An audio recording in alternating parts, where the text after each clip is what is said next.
আসসালামাইকুম বন্ধুরা, চলে আসলাম মায়ের রান্না করে। আশা করি আপনারা ভালো আছেন। আলহামদুলিল্লাহ আমিও ভালো আছি। আজকে রান্না করবো বলে শাক ভাজি করবো।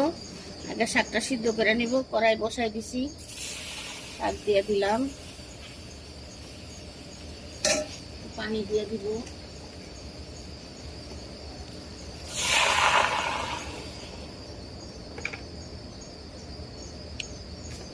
মতো লবণ দিয়ে দিব অল্প একটু।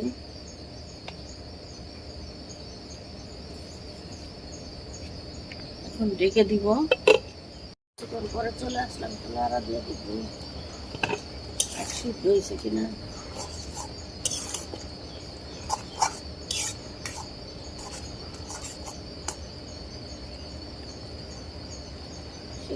পানি ফেলাই দিব। শাক সিদ্ধ হয়ে গেছে, এখন উঠে নিব। তেল দিয়ে দিব, শাক ভাজি করে লিয়ে পেঁয়াজ রসুন দিয়ে দিব, কাঁচামরিচ দিয়ে দিব, দুটা কাঁচামরিচ দিয়ে দিলাম, রসুন দিয়ে দিলাম, পেঁয়াজ দিয়ে দিব। পেঁয়াজটা একটু ভেজে নিব, শাক দিয়ে দিব,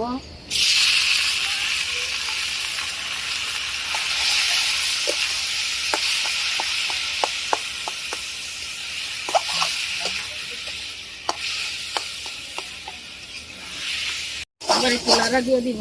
এখনই হয়ে যাবে, নামাই নিব। হয়ে গেছে, এখন উঠাই নিব। দেখুন বন্ধুরা, আমাদের লাল শাক রান্না করা শেষ। দেখতে কতটা সুন্দর হয়েছে দেখতে পাচ্ছেন, লাল। এভাবে রান্না করে খেয়ে দেখবেন, অনেক ভালো লাগে। আমাদের ভিডিওটি আপনাদের কিরকম লাগলো তা অবশ্যই কমেন্ট করে জানাবেন, লাইক শেয়ার সাবস্ক্রাইব করবেন। আবারও কোনো নতুন ভিডিও নিয়ে আপনাদের সামনে হাজির হবো। ততক্ষণ ভালো থাকুন, সুস্থ থাকুন, আল্লাহ হাফেজ।